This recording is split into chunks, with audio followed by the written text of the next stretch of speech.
Аймгийн иргэдийн төлөөлөгчдийн хурлын дэргэдэх иргэний танхимаас арилжааны банкны бүтээгдэхүүн үйлчилгээ ба хэрэглэгчдийн үнэлэмж нээлттэй хилцүүлгийг зохион байгууллаа. Хилцүүлгийг аймгийн иргэдийн төлөөлөгчдийн хурлын дарга нээж арилжааны банкудаас гаргадаг цалин, дэтгэвэр, төсөл, орон сууц зэрэг үндсэн зээлүүдийн одоогийн нөхцөл байдлын ялгааг харьцуулсан судалгааг танилцуулсан юм а. Мөн Дархуул аймгийн банкны салбарын өнөөгийн нөхцөл байдал сэдвээр Монгол банкны хилцээний захирал Дарханбаяр мэдээлэл хийлээ. За олон нийтийн зүгээс арилжааны банкны үйл ажиллагаа бүтээгдэхүүн үйлчилгээнд ихээхэн шүүмжлэлтэй ханддаг бөгөөд иргэдийн төлөөлөгчдийн хурлын дэргэдэх иргэний танхимаас энэхүү сэдвээр холбогдох хүмүүсийг нь байлцуулж хилцүүлэг зохион байгуулсанд оролцогчид талархалтай хандж байна.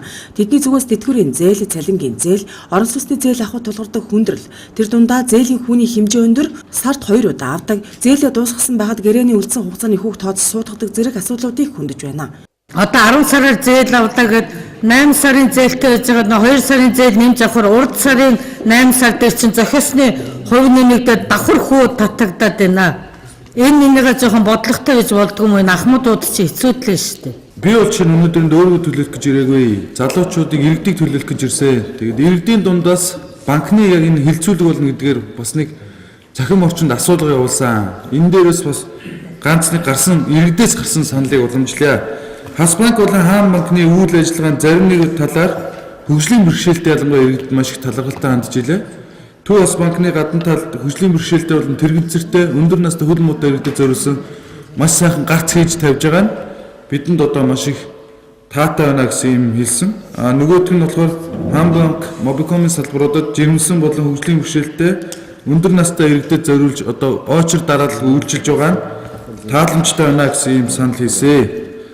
За тэгээд хоёрдугаарт нь болохоор цахим орчин санал суулга явуулахаар Facebook-ийн найз банкнд ажилладаг залуучуудаас нэг ийм чатаар орж ирсэн саналууд нь юу нөхөр санал асуулга маягийн юм явуулахад та ажлын цаг хэтрүүлж ажилтгүй гэсэн ийм асуултыг банкнд ажилладаг залуучуудаас ялангуяа асуухаар нууцын зэрэглэлтэй л хариулж байгаа юм л да.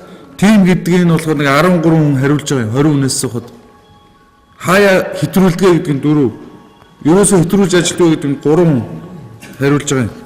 Энэ банкнд ажилладаг залуучууд цаг хэтрүүлж ажиллаж гэнэ үү гэдэг асуулт нэг ингэж хариулж байгаа байхгүй юу? Ажлын цаг хэтрүүлдэг гэдэгтэй. За тэгээд дөрөвт нь болохоор ямар санал вэ гэхээр банкуд тухайн орон нутагт одоо зохион байгуулагдаж буй, хэрэгжүүлж буй одоо энэ төрийн бус олон нийтийн байгууллагуудын үйл ажиллагааг дэмжих тал дээр тодорхой хэмжээний төсөв хөрөнгө орон нутагтаа зарцуулдаг юм боломж олцоо байна уу? Google сая банкны хүн хариулж энэ нөгөө би энэс авдаггүй нийт дундаа худлаа яриад байгаа давхар аваад байгаа байхгүй юу? Одоо зээл авах юм бол одоо зээл авчаад 2 сар болж байгаа зээл өгнө гэдэг одоо бүр ингэж байгаа шээ. Гэхдээ тэгээд тэрийг худлаа хэлээд байгаа та нар. Гэхдээ тэрийг бид нар энийг л үсээд энэ дээр сууж байгаа. Тэрээс танараас өөр юм хүсээгүй. Энэ банкныхаа зээлийг бууруулж байгаа давхар хүү битгий суулгаач л гэж ахмадууд хэлж байгаа болохоос бусдад бид нар нэг хамаарахгүй тэр банкны тэр соёлжлтны үйлчилгээний хувьд бол муу биш ээ. Үйлчилгээний хувьд бол муу биш. Альч банк бас муу биш. Гэхдээ энэ давхар хүүгээл болооч 3 сар дутуул авахд сар хагасынх нь давхар аваад байгаа байхгүй. Ахад 3 сар авангууд сар хагас үлдсэн байна гэхэд ахиж авж байгаа байхгүй. Тэрийг нуугаад байгаа. 8 сарынхаа төлөвийг одоо юу хүүг төлцсөн. За гэтэл би 2 сар, 3 сар, 4 сард явж итэл би мөнгөдөө энийг 2 сараар устгаад авахлаа. Гэтэл чи бас өөрөө зөв тайлбарсан. Гэхдээ энэ 2 сар чинь вэ штэ. Энэ 2 сарыг эндээс залгуулад авахд энэ 2 сарын хүүг одоо энэ 3 сарын эндээс тооцсон үү чи? Тэгээд энэ чи хойшоогоо энэ 8 сар дээр 10 сар юм шиг гарч ирж байгаа. Гэтэл би бол яг ингэж авах гэж ойлгодог. Гэтэл би чамаас авах болохоор чамайг бүжигдэж магадгүй. Гэтэл яг ясаган дээр банкнууд яг саяны өөгийг хийж байгаа байхгүй юу? Энэ дээр 2 сарыг нэмээд авангууд өнөө нэгнээс эхлүүлээд энэ 10 сарыг дахиад энэ хүнээс авч байгаа. Надаас авч байгаа. За өнөөдрийн энэ хилцүүлэгт яг ингэж явуулж байгаа ахмад бид нарын одоо тулгамдсан маш чухал асуудлыг ингэж иргэд бид нартай уулзаж ахмадтайгаа уулзаж энэ сайхан одоо удирдлагынхаа энэ иргэдийн танхим түлээж авж байгаа энэ сайхан санаачлагыг явуулж биднийгаа энэ чухал үед ингэж уулзуулж өчрүүлж энэ санаа бодлын минь авч байгаа энэ одоо иргэдийн хурлын дарга удаан бас ингээд бидний хүндэтгэн ирсэн засаг дарга иргэдийн хурлын төлөөлөгч нартаа баярлалаа. Тэгэхээр тэтгэврийн зээл дээр би ганцхан асуудыг тодруулаад асуучъя гэж бодож байгаа юм. За жилийн 18-аас 24% хүүгэл бол ахмадууд зээл авсандаа төлж байгаа шүү дээ жилдээ. Тэгэхээр би бол өндөр хувь гэж ингэж бодоод байгаа юм л да. Тэгэхээр за 18% хүү байна. Банк 18% хүү авчихад тэгэхээр 18% хүүний банкнд хэдэн хувь нь ашиг болж үлддэг юм бэ? Харин арилжааны банкнуудын зүгээс цалин тэтгэврийн зээлийн хүүг бууруулах асуудалд одоо шууд хариулт өгч чадахгүй. Харин төлөөлөн удирдах зөвлөл дээр ярилцаж шийдэх хэрэгтэй гэсэн юм а. Тэтгэврээс хүү тооцож байгаа гэж ойлгохдохоор хүмүүс тэгж ойлгоод байдаг. Яг тэр тооцоолтын нарийн юмнуудыг бол нэлээд сайн тусгайлан тайлбарлаж өгье гэж бодож байна. Хүмүүс тэгж ойлгодод байдаг. Тэрнээс биш яг нэмж авж байгаа хүн дээр л тооцож байгаа. Нийт зээлийн үлдэгдлээс энэ хүү гэж тооцоод нэмж авсан нь энэ гэд тооцож авж байгаа. Хураам шимтгэлийн хувьд бол бүхэл одоо арилжааны банкуд үйлчлэгээ үзүүлснийхээ төлөө одоо хураам шимтгэлүүдийг авч байгаа. Арилжааны банкуудын хувьд бол бүгдээрээ одоо мэдээ шимтгэлүүд нь үйлчлэгийн шимтгэлүүд ялгаатай юмнууд бол байгаа л ах. Энэ бол арилжааны банкуд чинь ашигын төлөө ажиллаж байгаа иргэдээс татан төлрүүлсэн хөрөнгөө нөгөө талд зээл олгож олгоод тэндээс бол хүүний зөрүү гэдэг бол маш бага гарч идэг. Одоо иргэдээс бол хадгаламж жишээ нь зээлийн хүү өссөн гэж яриад байгаа боловч нэг талтаа бол иргэдэд хадгалж байгаа хадгаламжийн хүн бас дагаад өсөж байгаа байхгүй юу? Тэрний зөрүүгээр маш бага хэмжээний ашиг олж явдаг. Гэтэл шимтгэл хураамж үйлчлэгээ бас үзүүлж байгаа тэнд. Тэгэхээр үйлчлэгээнээс бол шимтгэл хураамж авахаас өөр арга байхгүй юм чи тэгжээж оршин тогтнохгүй бол хүүгээ буулгаад ах юм бол арилжааны банкуд чинь үйл ажиллагаа явуулах ямар ч боломжгүй бүгд хаалгаа барьчих болов гэж бодож байна л да. 8 сарын тэтгэврийн зээлтэй байсан байна тий. Тэгж жагаад сарын ч юм уу дараа дахиад 2 сарыг нэмж авсан. Тийм үү? За тэгэхээр та өнөөдөр 12 сар дээрээ 8 сарын тэтгэврийн зээл авсан. Тэрнээс ч болохоор 8 сард тооцох тустай хүүг суутгаад авсан тий. Тий. За тэгээд та сарын дараа дахиад ирээд 2 сарын зээл нэмж авсан. Тийм үү? За тэр зээл чинь болохоор өнөөдөр 1 сар. Тэгэхээр нийтдээ ингээд 10 сарын хугацаанд төлөгдөх байгаа. Тэр 2 сарын мөнгөнд үнчээ. Одоо жишээ нь 200 мянган төгрөгийн тэтгэвртэй өнгөл 400 мянган төгрөг чинь нийт явсаар байгаад 10 сарын дараа дуусах ёстой тий. Тэгэхээр тэр 10 сарын хугацаанд дуусах ёстой 400 мянган төгрөгнөөс чинь хүү авсан байгаа. Та тэгэхээр нөгөө өмнө нь болохоор 8 сарын хугацаатай ингээд хүү авцсан. Тэгсэнэ дахиад надаас 10 сарын хүү авч ингэж ярьд. Гэхдээ өмнөх зээлийн дүнгээс бол авахгүй таныг авж байгаа 400 мянган төгрөгийг чинь төлөх хугацаанд нь хүүг нь авч байгаа. Ялгалтанд тогтмол жилд 1-2 удаа ордог. Тэгэхээр иргэнээс нэг төгрөгч илүү авч болохгүй, нэг төгрөгч дутуу авч болохгүй гэсэн ийм зарчимдэр үйл ажиллагаа явуулдаг. Таны наад ярьж байгаа тэтгэврийн зээл бол сар бүр төлөгдөөд явдаг хугацаатай програмд оруулсан байдаг. Тухайн өдрөө ирээд зээлээ хаавал 6 сар ашиглачаад хаах юм бол нөгөө 6 сарын хүү авах гэсэн тийм ойлголт байхгүй. Өнөөдөр хэдэн төгрөгийн хүү бодогдсон байд тэрүүгээр зээл нь хаагдаад явж байгаа. Тэтгэврийн зээл олгодгүй.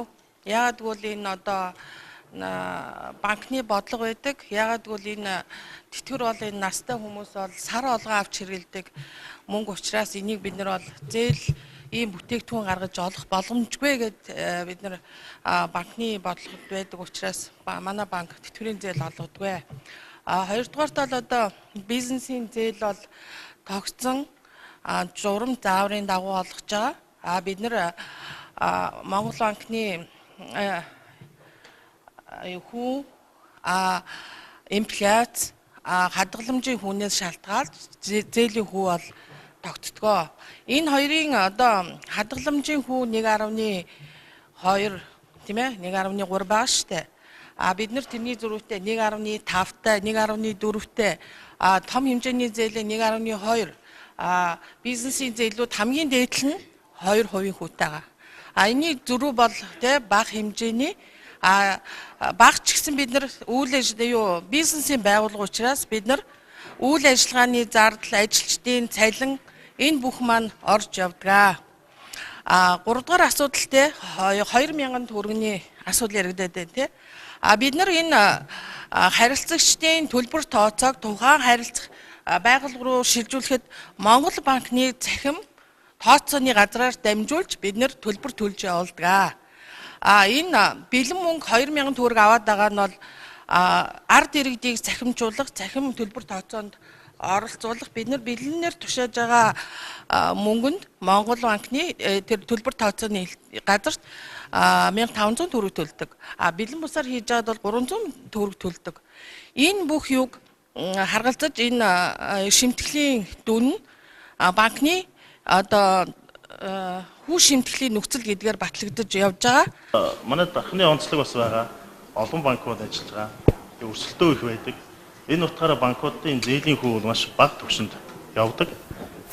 Тийм учраас одоо банк дарханд байгаа банкуд нэг тийм өндөр ашиг олоод байдаг юм байхгүй. За тэр олоод байгаа хүү шимтгэлүүд ч юм бол бүгдээрээ зардалтаар явдаг. Ерөөсөө л зардал. За нэг хувийн шимтгэлтэй холбоотой асуудлын тухай асууж байгаа шиг байна. За арилжааны банкуд зээл олголтын шимтгэл хураамж гэж авагддаг. За үүнийг түрүүн бас энэ хилцүүлгийн эхэнд та бүхэнд тодорхой тайлбарлаж байгаа шиг байсан. За энд бол яг шийдвэр гаргах төвшний буюу за энэ шимтгэл хураамжийн хэмжээг тогтоодог хүмүүс бол байхгүй байна.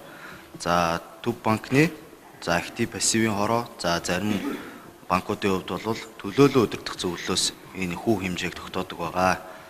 За ерөн зүгээр энэ хэмжээг яаж тогтоодог юм бэ гэд аваад үзэх юм бол Монгол банкнаас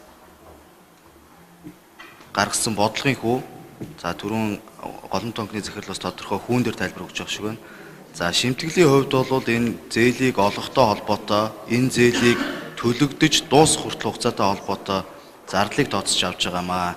За үүний хэмжээг тогтоохдоо бол өрсөлдөгч банкуудын хүү шимтгэлийн нөхцөл за олгож байгаа зээлийн хэмжээ үүнтэй хамаарат энэ шимтгэлийн хэмжээ бол авагдаж байгаа. За та бүхэн бас мэдээлэлтэй байгаа бох. За арилжааны банкуудыг шударга өрсөлдөө эрхлэгчийн төлөө газраас бас энэ шимтгэл хураамжтай холбоотой асуудлаар шүүх хяналтын байгууллагч шилжүүлчихсэн. За эцсийн шатны бас шийдвэр хараахан гараагүй явж байгаа. За энэ шийдвэр гарсны дараа бас та бүхэн тодорхой мэдээллүүд төрөх байхаа гэж ингэж бодож байна. За аймгийн иргэдийн төлөөлөгчдийн хурлын дарга Эрдэнэт хилцүүлгийн төгсгөлд арилжааны банкны бүтээгдэхүүн үйлчилгээ ба хэрэглэгчдийн үнэлэмж сэдв нь анхудаа зохион байгуулагдаж байгааг онцолж хилцүүлгээс гарсан саналуудыг нэгтгэн дээд шатны байгууллагуудад нь хандах, тэтгэвэр болон цалингийн зээлийн хүүг бууруулах үүднээс арилжааны банкудад хандаж зөвлөмж уриалга гаргах зүйтэй гэсэн юм а. За өнөөдрийн зүгээр судалгаагаар аваад үзэхэд бол нийт одоо ахмадуудын 85% тэтгэврийн зээлтэй. За өнөөдөр одоо үйлдвэр албан байгууллагуудад ажил хийж байгаа ажилтан албан хаагчид бол одоо тэтгэвэр цалингийн зээлгүй ийм усуд бол байхгүй. Шахам ийм болцсон байна. Тийм учраас энэ одоо банкнаас одоо хамааралтай болцсон ийм одоо хүнд хэцүү ямаралтай байгаа үед бол ард иргэд маань өнөөдөр ганцхан тавьж байгаа юм бол энэ банкны зээлийн хөөг одоо иргэдээр ирж байгаа дарамтыг бууруулж өгөөч. Энийг бууруулах ямар арга зам байна вэ гэдгийг л бид нар хэлцэж байгаа. Энэ иргэдээс өрсөлдөлтийн дагуу.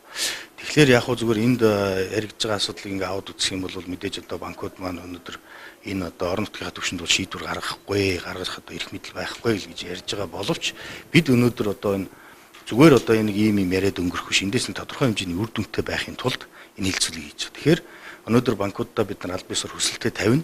За мөн одоо эндээс одоо гарсан зөвлөмж уриалгыг бол бид нар эдгээр одоо арилжааны банкуудын төлөөлөл өдр зөвлөлт бол тавина. За ингээд мөн улсын их хурлынхаа гишүүнд хандна гишүүдэд. За ингээд ер нь орон нутгийн төр захиргааны байгууллага иргэдийн хурл бол иргэдээсээ тавьж байгаа энэ санал хүсэлтийг бол аль болох талаас нь иргэдийнхаа талд шийдэхийн төлөө байна.